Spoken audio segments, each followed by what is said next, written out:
फिर भी हम नहीं समझ पा रहे। अज्ञान हेतु कृत मोह मद अंधकार नाशनम।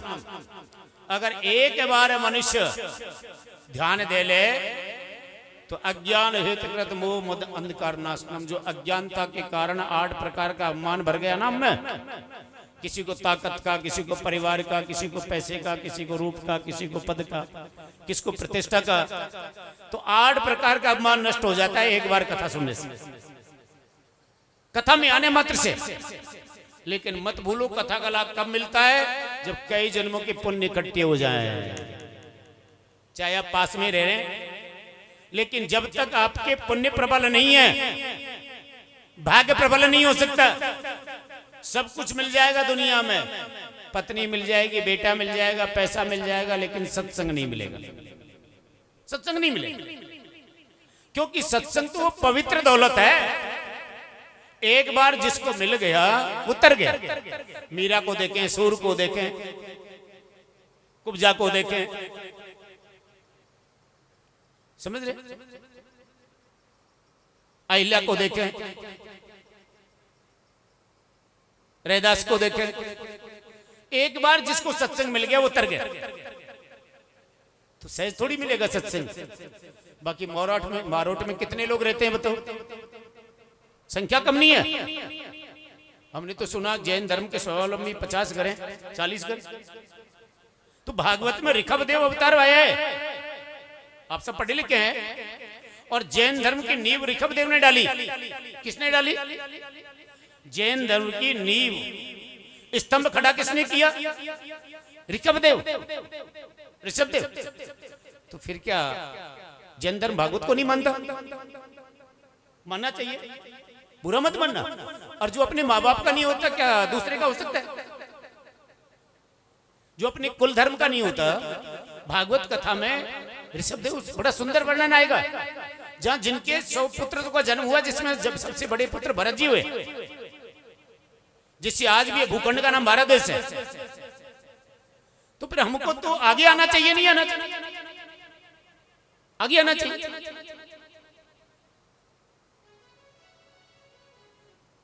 बड़ा सुंदर लिखा है, इसीलिए हमने भागवत कथा जब पंपलेट बनवाई तो लिखा था सर्व समाज, किसी एक समाज विशेष के लिए नहीं कथा, सभी समाज। मैं तो यहां तक कहूंगा, चाहे आप हिंदू या मुस्लिम, भाई धर्म अलग हो सकता है, कर्म अलग हो सकता है, लेकिन जन्मदाता तो हम सबका एक ही है ना। जाना तो सबको एक ही है ना, वही तो जाना है। फिर बंटवारा तो सब में होता है, किसमें नहीं होता? घर छोटा या बड़ा बंटवारा होता है, लेकिन बंटवारा होने का मतलब ये तो नहीं होता तो भाई भाई से जुदा हो जाए। होता है? बताओ। और सारे झगड़े किस पे होते हैं? भाई भाई से जुदा कब होता है? पिता की संपत्ति पर, अपनी संपत्ति पर कभी नहीं होता। अपनी पर तो दूसरे का अधिकार है ही नहीं। पिता की संपत्ति पर ही भाई भाई से जुदा होता है। वो ये भूल जाता है कि मैंने थोड़ी कमाया। अरे पिता ने कमाया है, पिता की संपत्ति है, जिसको इच्छा वो दे। इसमें मैं कर भी क्या सकता हूं?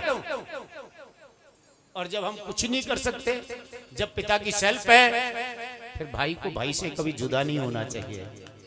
अगर भाग्य में लिखा है, कर्म प्रबल है तो मिलेगा, अगर सेवा की है तो देगा, नहीं देगा बताओ। लेकिन हमें भरोसा नहीं होता, हम छीना झपटी में लग रहे हैं। वेदों में लिखा है, भागवत में बताया है सर जी, कि बाप की और पाप की, समझ रहे हैं, मारवाड़ी में बोल रहा हूं, बाप की और पाप की दोनों ही गलत रास्ते पर ले जाती है। बाप की और पाप की। अब आप कहेंगे पिता के गलत रास्ते पर क्यों ले जाती है? जिस बेटे की नजर पिता की संपत्ति पर पड़ जाती है ना, मेरे बाप के पास बहुत है, वो कभी कमा के नहीं खाता, आगे नहीं बढ़ पाता। कमाई तो सेल्फ होती है, नहीं होती, अपनी होती है। ध्यान भी अपनी पे ही होना चाहिए, नहीं होना चाहिए। और सारे झगड़े दंगे प्रसाद किस पे होते हैं? पिता की पर। भाई भाई का विछोह कहां होता है? पिता की पर, क्योंकि उसने सत्संग सुना नहीं। और ऐसा कोई पिता होगा कि जो संतान सेवा कर रही हो और दूसरे को दे जाए? कभी नहीं हो सकता। वो दूसरे को देगा सेवा करते हुए तो सहमति जरूर लेगा। अभी आपने सुना 600 करोड़ दान दिए तो सहमति बेटे की भी ली, बहू की भी ली, बेटी की भी ली। तो पिता दूसरे को देगा तो सहमति तो लेगा। पिता दूसरे को तभी देता है बिना सहमति के जब हम सेवा नहीं करते। कब देता है? सेवा नहीं करते। पर सेवा पर ध्यान तो है ही नहीं, ध्यान तो मेवा पर है, पैसे पर। शास्त्रों में लिखा है कि बाप की पाप की, और जिसकी एक बार पाप की कमाई पर नजर टिक गई ना, वो कभी अच्छा नहीं कर सकता, वो तो बुराई करेगा। इसलिए दोनों से नजर हटानी चाहिए, और दोनों से नजर तभी हट सकती है जब सत्संग में आओगे, सत्संग में जाओगे। क्योंकि सट सुधरई सत्संगति पाई, पारस परस कुघात सुहाई। जैसे पारसमणि के स्पर्श से लोहा सोना हो जाता है ना, इसी प्रकार से बुरा व्यक्ति भी सत्संग में आने से सुधर जाता है, लेकिन आना तो पड़ेगा। नहीं तो फिर बाबा तुलसी क्या पागल थे जो लिखते कि संत मिलन को चालिए तज माया विमान, ज्यों ज्यों पग आगे धरे कोटनिया के समान। संतों के दर्शन ही दुर्लभ है। फिर आगमन, जैन धर्म में तो इतना बताया है कि जब साधु आता है ना, तो हर जैन के मन में एक उत्कंठा पैदा होती है कि मेरे घर आ जाए, लेकिन आ नहीं पाता, बिना बैके नहीं आ पाता। यूं कहें तो एक बार एक साधु चतुर्मास के लिए निकले। क्या सेठ जी आपको पता है मारोट में सत्संग में लोग कम क्यों आते हैं? पता होगा, आप तो यहाँ जीवन गुजारा है, और आपके तो सब लाइजेशन रही हैं, आसामी बोल रहे कि नहीं रहे, तो हर इंसान को पहचानते हैं, जानते भी हो कि आखिर कारण क्या है, सत्संग में क्यों नहीं आते? भंडारे बड़े बड़े हो जाते हैं, मेले लग जाते हैं, लेकिन सत्संग में अभाव क्यों रहता है? कोई कारण तो होगा। राधे। एक दो दिन रहने से तो हमें भी पता चल जाएगा सर, ध्यान रहे। आज ऐसे पावन उत्तम समय में जब एक बार चतुर्मास, ये चतुर्मास ही चल रहा है बेटा, कौन सा महीना चल रहा है? और चतुर्मास का बहुत बड़ा, इसीलिए हम आपको बार बार कह रहे थे कि श्रावण मास का बहुत बड़ा पुण्य, चतुर्मास का इतना बड़ा लाभ है सत्संग का जो 8 महीने का नहीं है। 8 महीने का नहीं, चतुर्मास में सत्संग का सुनना, चतुर्मास का साधु का एक दिन भी घर आना बड़ा श्रेष्ठ है। जैन धर्म में ये प्रदर्शित किया गया, बहुत बड़ा महत्व दिया।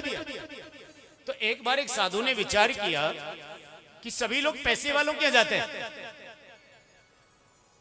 एक ऐसा गांव था, निरक्षर, साक्षर नहीं था, पढ़े लिखे लोग नहीं रहते, लेकिन इंसान तो सब एक हैं।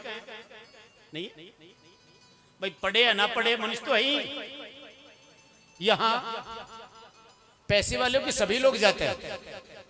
क्यों नहीं मैं ऐसे गांव में चलूं जहां निर्धन हो, जहां अज्ञान हो, जहां की संस्कृति, जहां की सहिष्णुता, जहां की सभ्यता खंडर हो। क्योंकि साधु का काम है उपदेश करना, साधु का काम है भूले को राह दिखाना।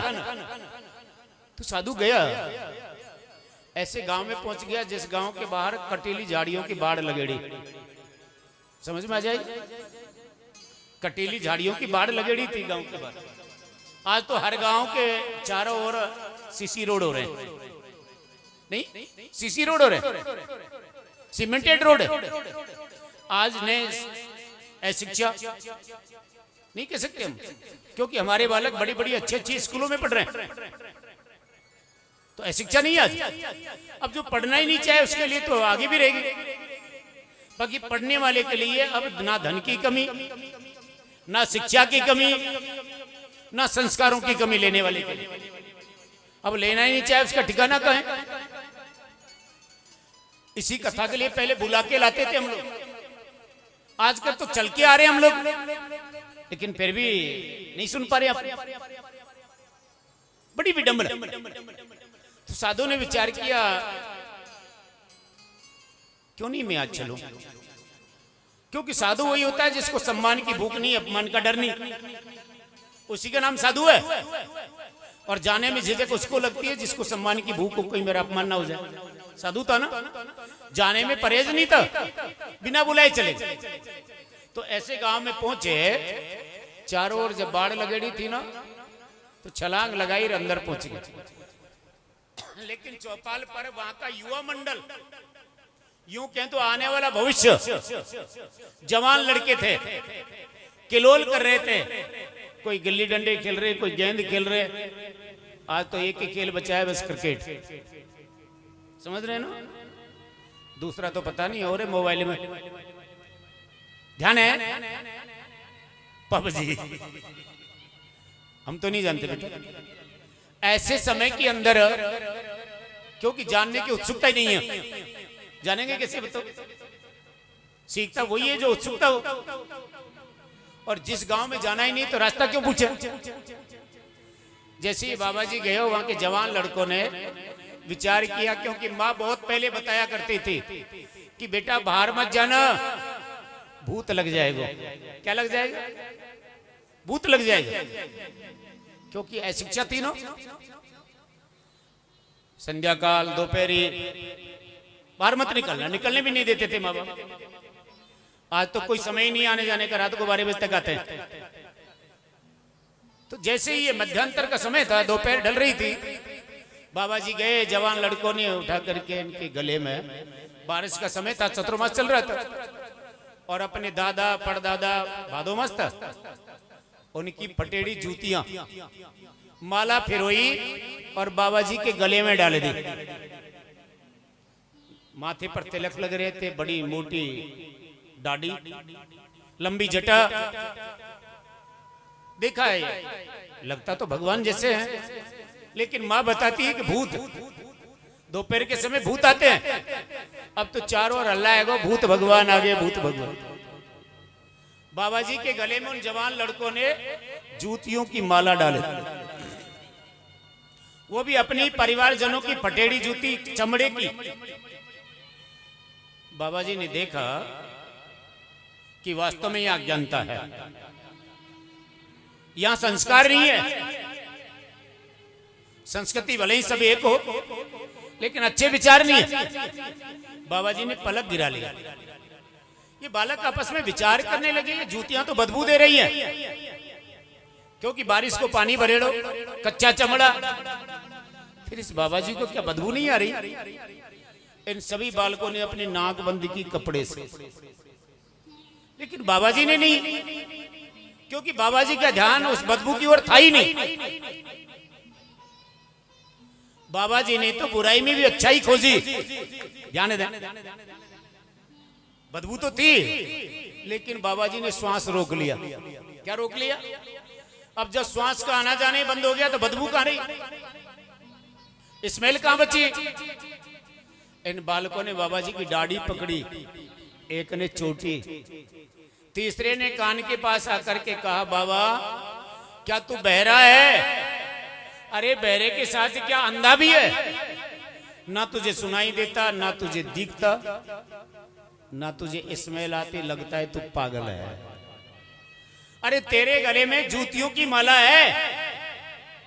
बाबा जी ने उत्तर नहीं दिया, बोले नहीं, क्योंकि जो चीज हमको अच्छी नहीं लगती, क्या सामने वाले को अच्छी लगेगी? तो वो गलत भाव था। बाबा जी पी गए। उनका एक ही ध्यान है कि सवेरे सोच के द्वारा निकल जाएगा,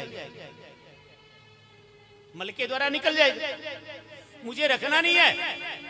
ये इनका कर्म था, इन्होंने किया।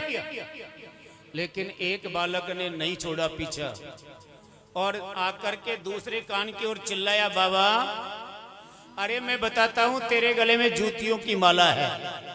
बाबा जी ने धीरे से मुस्कुरा करके निकाला है कि भैया मुझे पता है मेरे गले में माला है। क्या कहा? फिर भी पी गए। किसको? जो संज्ञा सूचक था ना, जूती, पी गए कि ये अच्छी भाषा नहीं है। इतना ही कहा कि मेरे गले में माला है। दूसरे ने फिर कान के पास आकर के कहा कि बाबा तू समझता नहीं है, ये जूतियों की माला है। बाबा जी ने सहज भाव में उतरते, बेटा जब तुम्हारे पास फूल है नहीं तो लाओगे कहां से? जब तुम्हारे पास फूल है ही नहीं तो लाओगे कहां से? लेकिन हम साधु हैं, मत भूलना, किसी का दिया रखते नहीं। क्या कहा? मेरा तो मन कहता है जो तुम्हारे पास है ना, ये दिन दुना रात चौगुना बढ़ता ही जाए। वो क्या था? अपयस बुराई। क्या थी? बड़े बुजुर्ग पत्तियां खेल रहे थे, शायद मारोट में तो नहीं खेलते, सही में खेलते तो पहले भी थे, सतयुग त्रेता में ऐसा वर्णन आया है कथा में। लेकिन वो एकांत देखते थे, जंगल देखते थे, जिसको जुआ की संज्ञा दी थी। कहाँ खेलते थे? और आज तो सब चौपाल पे खेलते हैं, जहां से हमारा आने वाला भविष्य गुजरता है। कहाँ खेलते हैं? जहां से हमारा आने वाला भविष्य रोज आता है जाता है। आने वाला भविष्य बालक, छोटे छोटे बालक आते जाते हैं, वो देखते हैं मेरे दादो सा खेल रहे हैं, मेरे पिताजी खेल रहे हैं, नहीं देखती वो तो। इसलिए उनसे निवेदन है, खेलने के लिए मना नहीं है, लेकिन जगह तो उपयुक्त होनी चाहिए, नहीं होनी चाहिए। एकांत और शांत होनी चाहिए, नहीं होनी चाहिए। हमारी तरह ढूंढ लें एकांत, मिल जाएगा, नहीं मिलता होता भाई, हमें तो मिल गया। ध्यान दें, चौपाल पर कभी पत्ती नहीं खिलनी चाहिए। खिलनी चाहिए पत्ती? नहीं खिलनी चाहिए। मना तो आप कर रहे हैं, लेकिन यहीं कर रहे हैं, घर नहीं करते। घर करते हो तो घर तो कभी नहीं मना नहीं किया। बाकी बड़ा बुजुर्ग तो मान जाए, क्योंकि पराधीन है। क्यों है? वो तो हमारे ऊपर आधारित है ना, क्योंकि नहीं मानेगा तो भोजन कौन देगा? फिर मान जाए।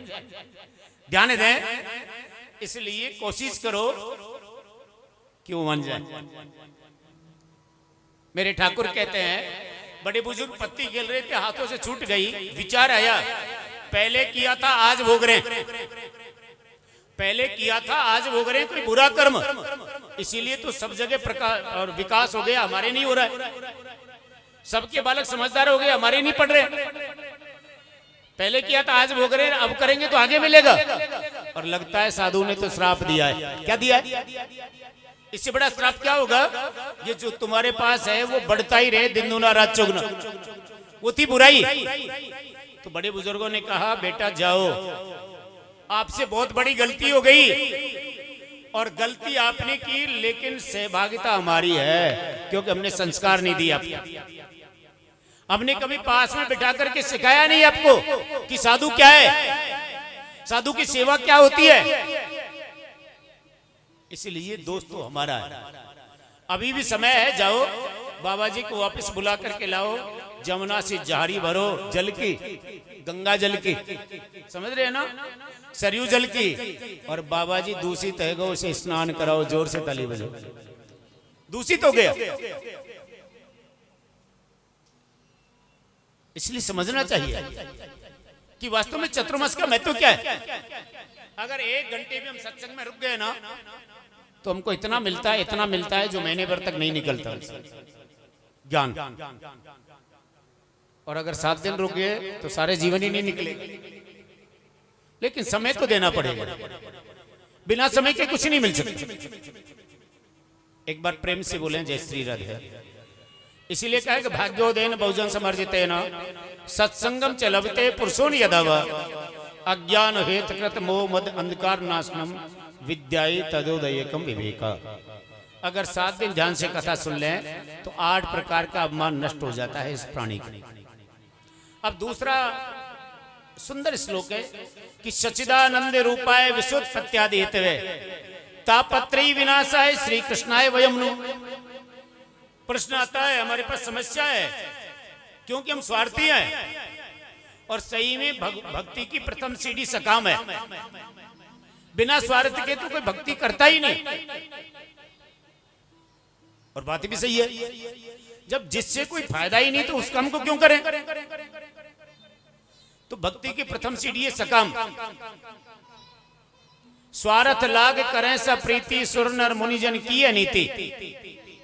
लेकिन हमको पता है कि बेटा बीमार हो गया, डॉक्टरों से इलाज नहीं हुआ, जब हमको पता है कि हमारी पत्नी की कोख खराब हो गई, बंद है, डॉक्टर ने मना कर दिया।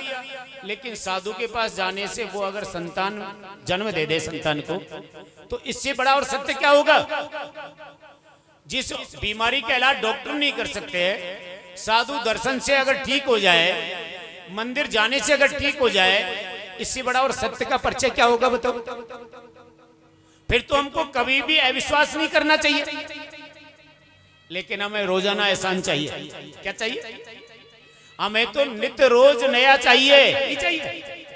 भैरव जी नहीं देता, बालाजी के चले जाते, बालाजी नहीं देता, माता जी के चले जाते, माता जी नहीं देता, तेजा जी के चले जाते। समझ रहे? यानी कि हमारी कोई मंजिल ही नहीं है, हमारा कोई स्टैंड ही नहीं है। बाकी आराध्य तो एक होना चाहिए, नहीं होना चाहिए। यहां वहां जहां तहां सब जगह ईश्वर है। पत्थर को अगर भगवान मान ले, तो भगवान ने कहा है मैं उसमें भी कणक में भी हूं, कण कण में भी। लेकिन एक जगह रुक तो जा। यही तो हमारी भ्रांति है कि हमारा मन भटक रहा है, हमारे मन में स्थायित्व नहीं है, हमारे मन में स्थिरता नहीं है। और जब तक मन स्थिर नहीं होगा, आपने कभी देखा होगा पानी जब ठहरा हुआ होता है ना, तो तल तक की चीज नजर आ जाती है, नहीं आती? तल तक की चीज नजर आती है। लेकिन कब जब पानी ठहरा हुआ हो और उसी पानी में तरंग आ रही हो ना, तो ऊपर पड़ी भी नजर नहीं आती। तो मन को स्थिर करो। मन के हारे हारे, मन के जीते जीत। ये मन मतंग माने नहीं, चले न मन की ओर। और मन को रोकने का एक ही साधन है, गुरु शरण। मन को रोकने का साधन गुरु ही बता सकता है। सच्चिदानंद रूप है, सत्य चित्त आनंद। सत्य जो पहले सत्य था, आज सत्य है, आगे भी सत्य रहेगा। सत्य शिव है, सत्य ईश्वर है। सत्य से बड़ा कोई धर्म नहीं है। ध्यान दे, सत्य बोलना, सत्य पर चलना, सत्य सुनना, लेकिन कठिन कार्य है, कठिन कार्य है। लेकिन ऐसा नहीं कि संभव नहीं है। अगर हम आदत में ले आए तो संभव है। असत्यवादी हमारे पास आएगा ही नहीं। वो जान लेगा ये सुनने वाला ही नहीं है, ये मानने वाला ही नहीं है। फिर कहूं क्यों? क्योंकि असत्य उसी को सुनाया जाता है जो इसको सुनने की आदत लग जाए, जो सुनने की रुचि रखता हो। लेकिन जिसको असत्य भाता ही नहीं, जिसको असत्य सुहाता ही नहीं, तो शायद एक दो बार जाएगा, तीसरी बार तो वो भी किनारा कर लेगा सत्यवादी कि वहां मेरी नहीं चले। आज यहां ऐसे पावन उत्तम समय में दूसरा है चित्त। चित्त का है प्रकाश को। जैसे अंधेरे कमरे में बल्ब लगा हुआ हो, विद्युत की धारा प्रवाह भी हो रही है, लेकिन जब तक स्विच ऑन नहीं करोगे,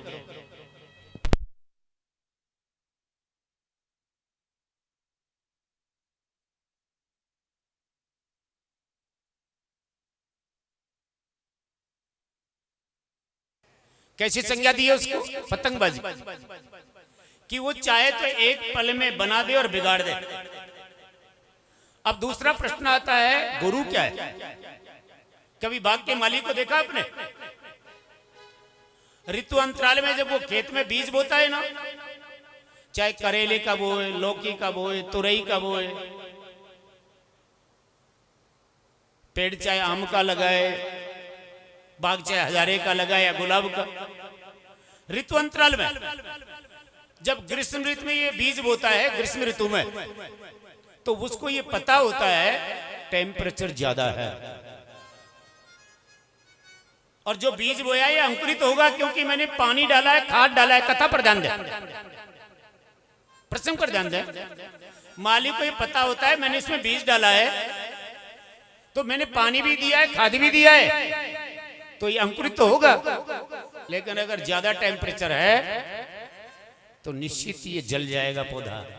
इसलिए सवेरे जल्दी जाता है और सूर्य के टेम्परेचर से बचाने के लिए घास फूस लगा करके आता है। ध्यान देना, गुरु क्या है? अगर आपको अच्छा गुरु मिल गया, आपको श्रेष्ठ गुरु मिल गया, तो जीवन में उतार चढ़ाव तो आता ही नहीं आता है। तो जैसे बाग का माली अपनी उस अंकुरित पौधे को बचाता है ना, गुरु इसी प्रकार से शिष्य को बचाता है, भले ही वो बताए नहीं, बचाता है। और जब वो सर्दी के ऋतु में जब बीज बोता है तो उसको पता होता है कि पाला पड़ेगा, ओस पड़ेगी और अंकुरित पौधा गल जाएगा। सांझ को आता है और घास फूस डाल के जाता है, सवेरे हटाता है। तो ध्यान देना, गुरु क्या है। अब बताओ, गुरु बनाना चाहिए नहीं बनाना चाहिए? गुरु तो बहुत जरूरी है, पर बहुत से लोग कहते हैं गुरु के द्वारा दिया हुआ दान आधा ही मिलता है, लेवा ज्ञान आधा ही सब चीज होता है। क्यों? क्योंकि हमारी श्रद्धा नहीं है। क्या नहीं है? हमको गुरु में भरोसा नहीं है। हम गुरु को हमारी व्यथाओं से ही डरा रहे हैं। गुरु बना करके हम मांगने लग जाते हैं। गुरु तो बिन मांगे देने वाला है। भाई जिसने जन्म दिया उसको पता है कि शादी भी करनी पड़ेगी। जन्म देने वाले को पता भी होना चाहिए, बड़ा हो जाएगा तो पढ़ने भी भेजना पड़ेगा, नहीं भेजना पड़ेगा। तो जन्म देने वाला ये भी समझता होगा कि अब ज्यादा कमाना पड़ेगा, नहीं कमाना पड़ेगा। या तो पहले बचा के रखा होगा या फिर बचाना पड़ेगा, नहीं बचाना पड़ेगा। अगर परवरिश अच्छी करनी है तो गुरु चाहिए। और भी ज्यादा कीट पतंग होने लग गया ना, तो बाग का माली जब देखता है कि ये बेल बड़ी हो गई, आज तो छड़ी लगाता है, जाल बिछाता है। तो वही गुरु है। जब गुरु को लगता है कि मेरा शिष्य दलदल में फंस गया, जब गुरु को लगता है कि रास्ते से उतर गया, तो निश्चित कोई नया रास्ता बनाता है। जोर से ताली बजा, पक्का। और बिना गुरु के दशा कैसी होती है? जैसे अमरवेल कैसी होती है? पैसा कितना ही हो, परिवार कितना ही बड़ा हो, ताकत कितनी हो, व्यवहार कितना ही लंबा चौड़ा हो, अगर गुरु नहीं है तो अमरवेल की तरह पैसा, परिवार, ज्ञान, सुंदरता दे सकते हैं, समझ रहे ना, सम्मान दे सकते हैं, लेकिन पता नहीं वो क्षण कब आ जाए जब ये बेल टूट जाए, जब सब कुछ छोड़ के चला जाए। अमर बेल को अगर हम निकालना चाहें, देखने में केसरिया रंग की होती है, मन को भी भाती है, सुंदर भी होती है, कोमल भी होती है, लेकिन हाथ लगाते ही टूट जाती है जैसे कच्चा धागा। तो ध्यान देना, कितना ही पैसा, कितना ही परिवार, कितनी विद्या, खंडर मकान की तरह बिना गुरु के, खंडर मकान की तरह। गुरु चाहिए। 2 मिनट प्रभु का कीर्तन करें। देखो, इंसान सुना सुना,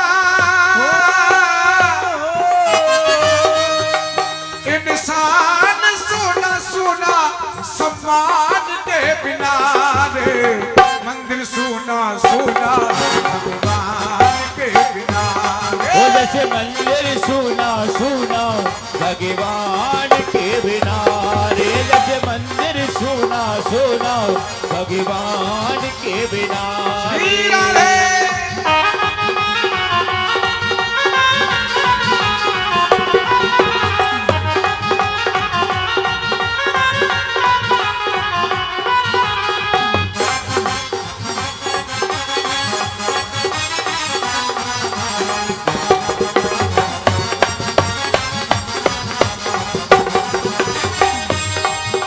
इंसान सुना सुना, इंसान सुन सुन, गुरु ज्ञान के बिना। और देखिए, जिनको ठाकुर जी ने 2 हाथ दिए, एक बार सीधे सीधे हाथ ठाकुर जी के नाम पे खड़ा करें, और जिनको 1 दिए वो नीचे रखें, और 2 हाथ दिए जो सीधे सीधे, और मीठी मीठी तालियों के साथ में कहना है, जैसे मंदिर सोना सोना, भगवान के बिना। ओ जैसे मंदिर सोना सोना, भगवान के बिना रे, जैसे मंदिर सोना सोना, भगवान के बिना रे, जैसे मंदिर सोना सोना,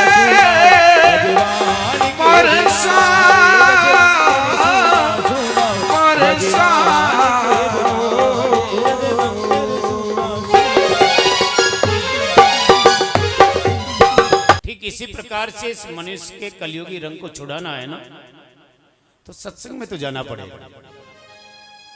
बिना सत्संग में गए ये व्यसन, ये फैशन, ये जीवन बदल नहीं सकता। जीवन को बदलने के लिए, व्यसन और फैशन से दूर होने के लिए सत्संग की आवश्यकता है। मेरे ठाकुर कहते हैं कि सच्चिदानंद रूपाय विश्वोत्पत्त्यादिहेतवे तापत्रय विनाशाय श्री कृष्णाय वयम् नमः।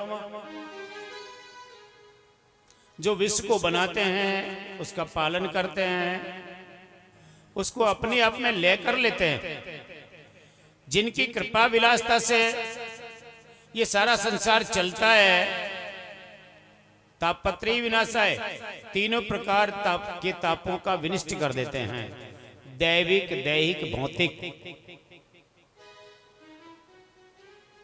इन तीनों तापों का नाश करने का जिनमें सामर्थ्य है, उन्हीं को ईश्वर का है, उन्हीं को नारायण का है, उन्हीं को सच्चिदानंद का है। सत्य चित्त आनंद तीन शब्दों से मिलकर के समूह जो बना, वही तो भगवान है, वही तो ईश्वर है। यहां बड़ा सुंदर लिखा है कि कोई तन दुखी, कोई मन दुखी, कोई धनविन रहे तो उदास, थोड़े थोड़े सभी दुखी, सुखी राम को दास। कि कबीरा सब जग निर्धन, धनवंता नहीं कोई, धनवंता सोई जानियो जग राम नाम धन होए। सच्चा धनवान कौन है? जो ईश्वर भक्ति में तल्लीन हो जाए।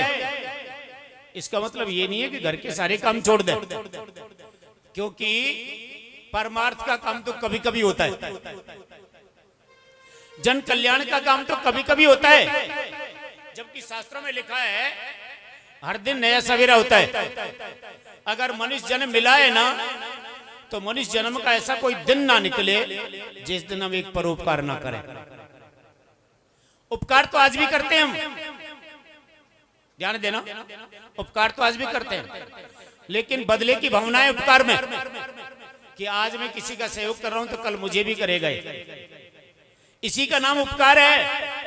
और बदले की भावना में दिया गया सहयोग दुखदाई होता है, पक्का दुखदाई होता है। क्योंकि आप सहयोग उसी को करो जिसके पास है नहीं, और जब उसके पास आज नहीं है तो क्या आपको भरोसा है कल होगा उसके पास?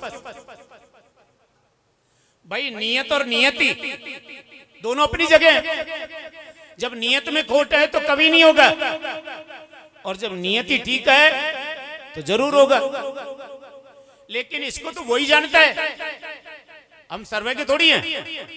इसीलिए दाता का काम, दाता उसी को कहा है, उसका काम है देना। दाता का नाम क्यों है दाता? कि वो केवल देता है, ये नहीं देखता कि मैं लूंगा। और आज जो भी सहयोग करता है उसको पहले ये रहती है मुझे यहां से मिलेगा क्या मिलेगा। और भगवान ने कहा मैं देता हूं तो दिखाता नहीं। अब बताओ, जब मिलने का कोई ठिकाना नहीं है, कोई श्योरिटी नहीं है, कोई एविडेंस नहीं है, तो फिर देगा कौन? इसीलिए दुख होता है उनको। लेकिन जो भगवान के नाम पे देता है, जो भगवान को साक्षी करके देता है, वो कभी वापस नहीं लेता। भावना ही नहीं आती कि देने वाला कोई और है, देता है दिन रहन। देने वाला कोई और है, देता है दिन रहन। जब जब देवे को मन करे तो नीचे रखो न। बड़ा सुंदर लिखा है कि बिना भाव जो भी दे, बिना भाव जो भी दे मैं कभी लेता नहीं। भाव से अगर एक फूल भी दे तो वो मुझे स्वीकार है। आवाज आ रही है कि बिना भाव जो भी दे मैं कभी लेता नहीं। भाव से अगर एक फूल भी दे वो मुझे स्वीकार है। तो देने वाले में श्रद्धा होनी चाहिए, भाव होना चाहिए। समझ रहे हैं? इसीलिए कहा है कि हर दिन नया सवेरा होता है। मनुष्य जीवन का ऐसा कोई दिन नहीं निकलना चाहिए जब एक परोपकार ना करें आप। परोपकार का है दे करके भूल जाना। परोपकार किसे का है? दे करके भूल जाना कि मेरा कर्म था देना। अब वो जाने उसका कर्म है जिसने लिया। बात सहयोग की हो रही है। बाकी आज इंसान इतना बदल गया। पहले आसामी बोरे हुआ करते थे, सुना है, हमारे पिताजी भी उधार लिया करते थे। बड़ी विडंबना है आज लेने वाला एक ही बार मांगता है और देने वाला 1000 बार मांगता है। आज लेने वाला सिर्फ एक बार मांगता है सोनी जी, देने वाला 1000 बार मांगता है, फिर भी नहीं देता। क्योंकि आज कर्ज को कर्ज नहीं समझा जा रहा है, फर्ज को फर्ज नहीं समझा जा रहा है। बाकी शास्त्रों में लिखा है कर्ज फर्ज और मर्ज छोटे नहीं बहुत खोटे होते हैं, बहुत मोटे होते हैं। सच्चा सार तो जीवन का यह है कि जीवन में कभी उधारी ना ले। क्योंकि फिलॉसफी में लिखा है, दर्शन शास्त्र कहता है उधारी का धन पहली बार ज्यादा खर्च होता है, क्योंकि उसमें सोचने समझने की जरूरत ही नहीं होती। उधारी का धन ज्यादा खर्च होता है। और उधारी लेने से बच गए ना तो शायद कभी आप कर्जवान हो ही नहीं सकते, कभी कर्जवान हो ही नहीं सकते। आज उधारी देने वालों की भीड़ लग रही है, क्योंकि उनको तो इंटरेस्ट चाहिए। बुरा मत बनना, लेकिन ये मत सोचो जो दे रहा है ना वो लेना भी जानता है। फिर जान जाएगी नहीं जाएगी, फिर जहान जाएगी। समझदार कोई सारा है? पहली बात जान जाएगी, जान नहीं तो जहान तो जाएगी, जमीन तो जाएगी नहीं जाएगी। इसलिए कोशिश करें, साईं इतना दीजिए जामे कुटुंब समाए, मैं भी भूखा ना रहूं अति दिन भूखा जाए। और वो मिलता है। कैसे मिलता है? Try to again again to again. कोशिश करें। मेहनत करने से शरीर थकता नहीं है, मेहनत करनी चाहिए। उपार्जन बढ़ाने की चेष्टा करें। अगर आर्थिक नीति पर कहा जाए तो ध्यान दें, अर्थशास्त्र कहता है कि प्रॉफिट से ज्यादा निवेश महत्व रखता है। प्रॉफिट से ज्यादा निवेश रखता है। इनकम देख करके तो पागल हो जाता है, लेकिन निवेश किया है तो रिवर्स मिलता है, वापस आता है नहीं आता। इसलिए पूंजी निवेश करें। और जब पूंजी निवेश से रिवर्स मिलता है तो अगर हमने थोड़ा सा समय निवेश कर दिया, थोड़े श्वास निवेश कर दिए, समझ रहे हैं, थोड़ा सत्संग में समय लगा दिया तो शायद हमारे श्वास बढ़ सकते हैं, पक्का बढ़ सकते हैं। अर्थात हमारी उम्र बढ़ सकती है। और ये सही प्रत्यक्ष है कि भजन करने से उम्र बढ़ती है। भजन करने से उम्र बढ़ती है, घटती नहीं है, पक्का बढ़ती है।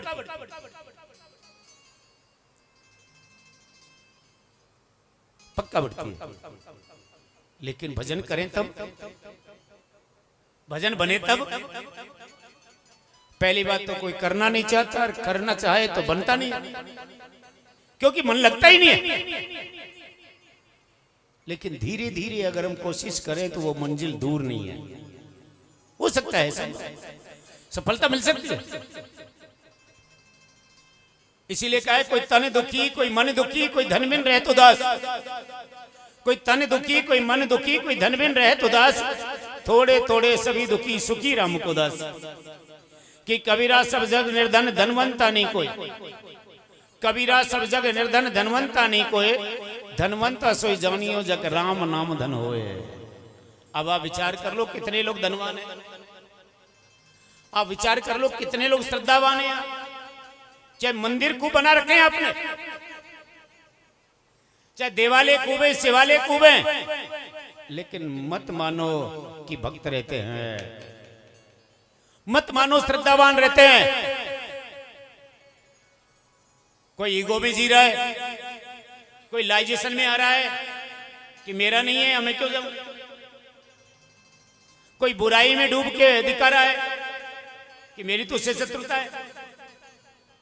और सच्चा भक्त वो है जो इन सबको दरकिनार करके केवल और केवल सत्संग की ओर ध्यान लगा रहा है।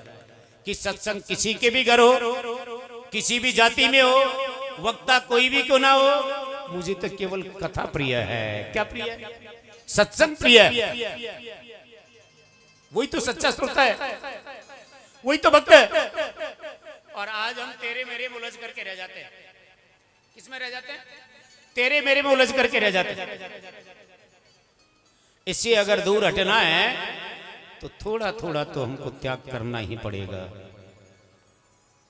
मेरे ठाकुर कहते हैं, इंग्लिश में कहा है, विदाउट कॉलेज नो नॉलेज। जब तक बालक स्कूल के दायरे को पार नहीं करता, कॉलेज में पग नहीं धरता ना, तब तक इसको जीके का पता नहीं चलता है स्टेट लेवल है इंडिया लेवल है। तो सत्संग का आनंद तो तभी मिलेगा जब घर से बाहर निकलोगे। आप चाहो कि आवाज यहीं आ रही है, आवाज आने से काम नहीं चलेगा।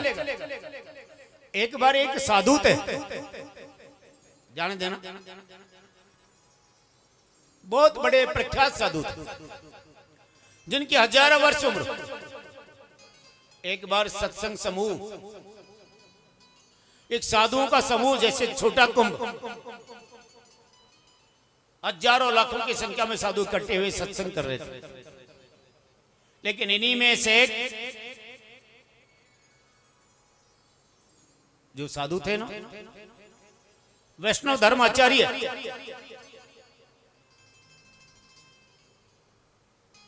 ये 2 पीतल की मूर्ति बना करके लाए और दोनों पीतल की मूर्तियों का समान वजन था, क्योंकि इनका कुल जो है वो सोनी परिवार है। बड़ी प्रखर है अपनी कला में।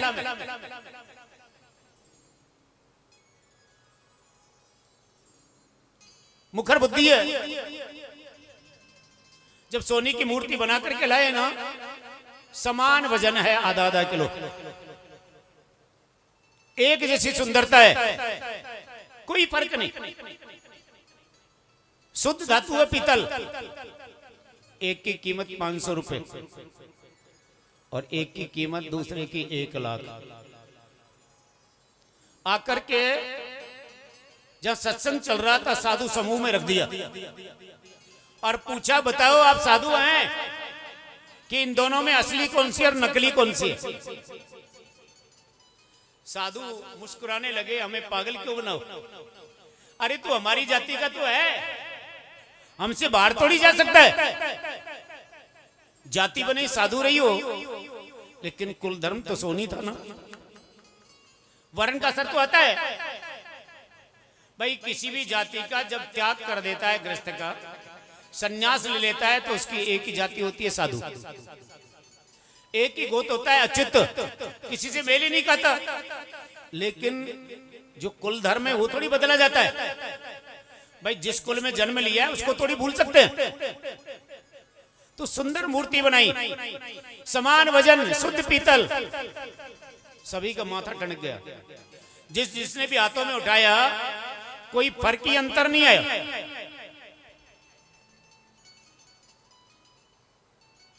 एक साथ सन्नाटा छा गया। लेकिन साधु ने फिर कहा, मैं बता रहा हूं दोनों में अंतर है। भले ही वजन एक हो, धातु एक हो, सुंदरता एक हो, लेकिन अंतर है, इनको मैंने बनाया है। क्या कहा? और जो खुद को नहीं जानता, जो खुद को नहीं पहचानता, वो दूसरे को क्या जाने? तो सोनी ने क्या कहा, मैंने बनाया। ये दूसरे वृद्ध साधु थे, जांगड़ी परिवार से, इनकी उम्र और भी ज्यादा। ये बोले नहीं, खड़े हुए एक धागा लिया, देखते ही देखते बट दिया और 500 रुपए की मूर्ति को उठाया, कान में दिया, इधर से दिया और इधर से निकाला, फेंक दिया। क्या कहा, ये मुद्रा है? क्या 500 रुपए मुद्रा नहीं होती? किसी गरीब को तो एक पैसा भी बड़ा भारी पड़ता है। तूने व्यर्थ क्यों लगाया इसमें? कि भले ही पीतल की मूर्ति हो, भले ही सुंदर बनाया हो, लेकिन ये कोई काम की नहीं है। और माथा चकराए लोगों का। फिर इसमें क्या है? जब दूसरी प्रतिमा को उठाया ना, दूसरा धागा लिया और बढ़ दिया, जैसे ही कान में अंदर घुमाया, सोनी थे ना चतुर थे, इधर के कान का छिद्री बंद करके दिखाया, अंदर हृदय में गड्ढा था। क्या था? सारा लंगोट समाया, लेकिन ये धागा बाहर ही नहीं आया। साधु ने कहा ये तो अनमोल रत्न है। क्या कहा? इसकी कोई कीमत ही नहीं है कि जो अच्छी बात को पी जाए, बुरी बात को इग्नोर करके दिखाए, उससे और महान इंसान कौन होगा? क्योंकि बुराई सुनने से लगती है, अच्छाई बखान करने से घटती है। समझ में आ गया होगा? बुराई को कभी नहीं सुनना चाहिए, चाहे वो खुद की नहीं पड़ोसी की क्यों ना हो। लेकिन आज बुराई सुनने में जितना इंटरेस्ट दिखाते हैं ना, अच्छाई में तो मन ही नहीं लगता। अच्छाई तो खुद की बताते हैं, बस क्या बताते हैं? खुद की बताते हैं, दूसरे की अच्छाई तो सुहाती ही नहीं। बुराई बहुत ध्यान से सुनते हैं, क्योंकि आगे करनी है ना, ध्यान दें, आगे बढ़ाना है ना उसको। लेकिन आप ये कैसे भूल गए? पक्की बात है कि दिया हुआ धन बढ़ता है, नहीं बढ़ता? तो बुराई आपने लगा ली तो बढ़ेगी कि नहीं बढ़ेगी? बताओ, आप में पनपेगी नहीं पनपेगी? क्योंकि आपके पास से गुजर रही है वो। पहला प्रहार तो खुद पर ही करेगी, नहीं करेगी? बुराई सुनना अगर बंद कर दे तो अच्छाई की ओर बढ़ने की जरूरत नहीं, अपने आप आ जाएगी। मारवाड़ी में कहा है कि चढ़ाई से पानी ढलान में आता है, नहीं आता? कहां जाएगी बताओ? जो अच्छाई है वो जाएगी कहां? बस ध्यान देना है तो बुराई पे देना है, उसको नहीं सुनना। ध्यान देना है तो बुराई बुरे व्यक्ति की ओर देना है, उधर नहीं जाना। लेकिन सैनी जी चले जाते हैं, नहीं जाते, लालच है ना। बहुत से लोग कहते हैं कि बिना पार्टी के तो सौदा ही नहीं होता, बहुत से लोग कहते हैं आज भी, समझ रहे हैं आप? और पार्टी कैसी होती है सब जानते होंगे। लेकिन ये मत भूलो, क्या पार्टी करने वाले नहीं है, क्या उनके कभी जीवन नहीं निकलता? क्या उनके व्यापार नहीं होता? उनके भी होता है। इस मन को जैसे ढाल लोगे, जैसा बना लोगे, बन जाएगा। हो सकता है सत्य के मार्ग में परेशानियां जरूर हो, लेकिन बुरा नहीं होता, बुरा नहीं होता। और हो सकता है गलत रास्ता, कांटों का ताज तो नहीं कह सकते, लेकिन अच्छा भी नहीं होता। 2 मिनट प्रभु का कीर्तन गाए देखो।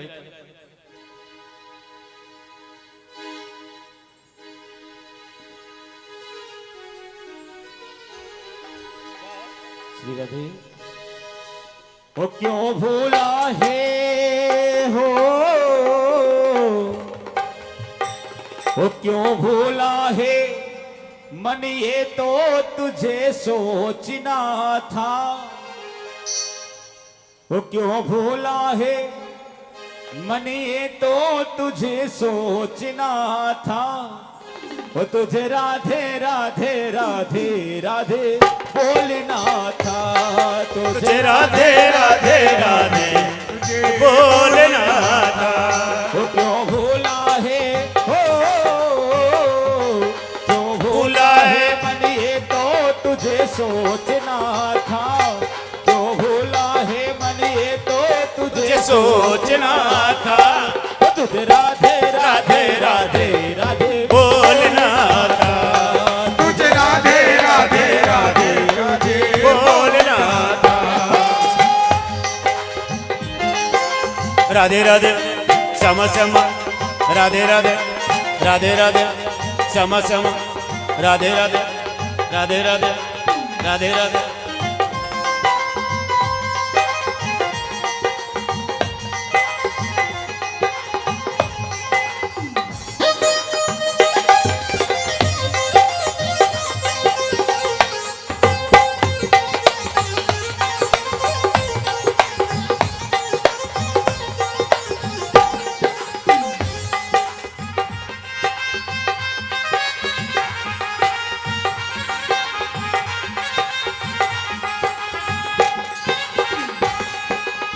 प्रभु की कृपा से प्यारे ये तन पाया है। प्रभु की कृपा से प्यारे ये तन पाया है। ओ प्रभु की कृपा से प्यारे ये तन पाया है। प्रभु की कृपा से प्यारे ये तन पाया है। ओ तू है भाग्यवान भैया जिसने तुझे जाया है। तू है भाग्यवान मैया जिसने तुझे बनाया है। ओ तू है भाग्यवान भैया। एक बार नैमिषारण्य क्षेत्र में सरयू नदी के तट पर 88,000 ऋषि, महर्षि, देवऋषि, राजऋषि इकट्ठे हुए। लेकिन मत भूलना ये सारी विप्र हैं। कौन है? आवाज नहीं आई? ब्राह्मण है। अब इससे अंदाजा लगाओ ब्राह्मण में कितना त्याग होगा, पहले कितना बड़ा त्याग होगा। और दूसरा बताया है कि सारे ग्रस्त थे, लेकिन उन्होंने ग्रस्त को त्याग दिया। और किसके लिए त्यागा? जन कल्याण के लिए, कि दूसरे का भला हो। सेठ जी जानते होंगे पुरोहित किसी का है? सनी जी आपके भी कोई पुरोहित है?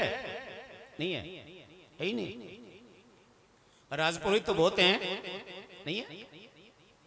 पता नहीं किनके हैं। राजपुरोहित तो हैं बारोट में, सुना है। यहां तो शायद आ तो नहीं रहे, नहीं आ रहे ना। पुरोहित किसे का है? पुरोहित की बड़ी सुंदर परिभाषा है, ध्यान दें, ध्यान से सुनिए आप। जो यजमान के लिए लंबी सोच रखे, पुरोहित। जो यजमान का जिसका नमक खाए ना, उसके लिए इतना भजन करके दिखाए कि उसका बेटा भी सफल हो, उसके बहू भी सफल हो, उसका नाते भी सफल हो, वो कभी दुखी ना हो। क्योंकि ब्राह्मण का कर्म है संध्या करना। क्या कर्म है संध्या में? जानते हैं? जानते हैं। साधु का कर्म है त्रिकाल संध्या, दिन में 3 बार, जैसे हमारे मुस्लिम भाई नमाज अदा करते हैं। ध्यान दें, संध्या।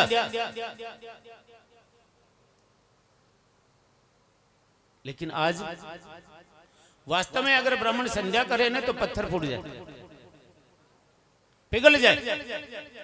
इतनी ताकत बढ़ती है, इतनी ललाट पर चमक आती है संध्या करने से, गायत्री पढ़ने, गायत्री उपासक होने से।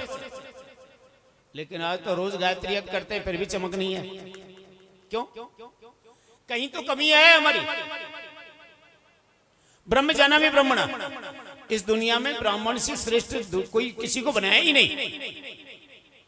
शास्त्रों में लिखा है, पूज्य विप्र जो वेद विहीना, शूद्र ने पूज्य वेद प्रवीण।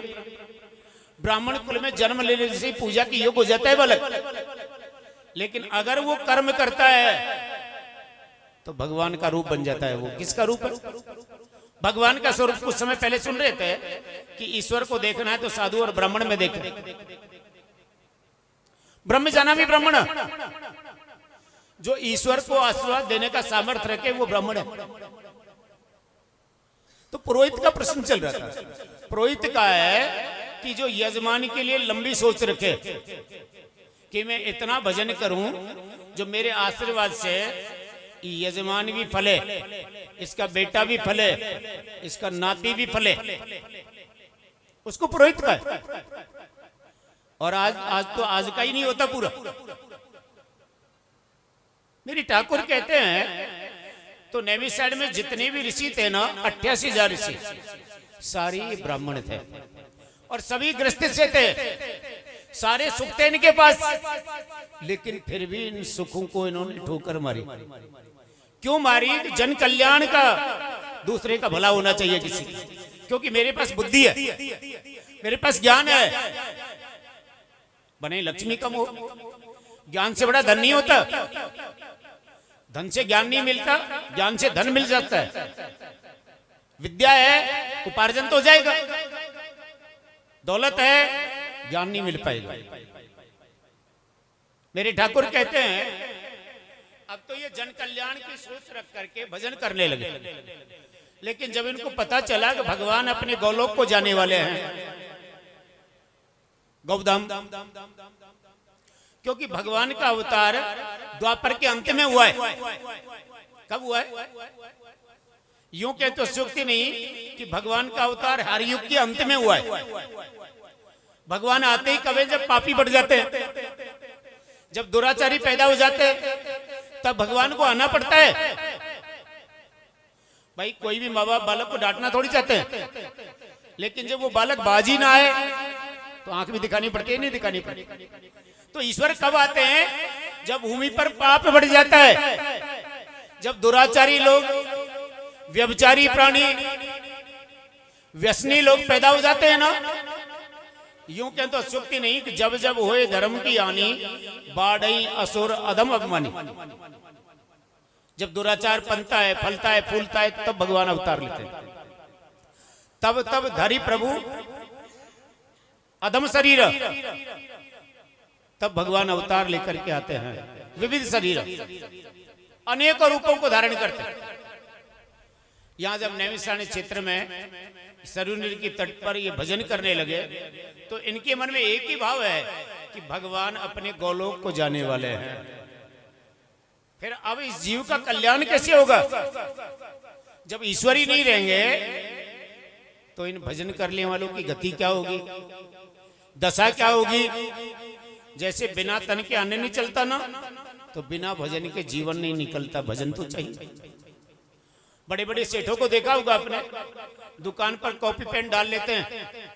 जब जब भी मौका मिलता है, जब कोई ग्राहक नहीं होता, क्लाइंट नहीं आता ना, तो राम नाम निकलने लग जाते हैं।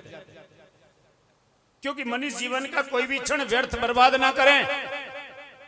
जब आप पानी बचा रहे हैं, जब आप पैसा बचा रहे हैं, नहीं बचा रहे, तो भगवान का नाम भी बचाना चाहिए, नहीं बचाना चाहिए? कुछ तो बढ़ाना चाहिए, लिखना चाहिए। क्योंकि फालतू दिमाग शैतान का होता है।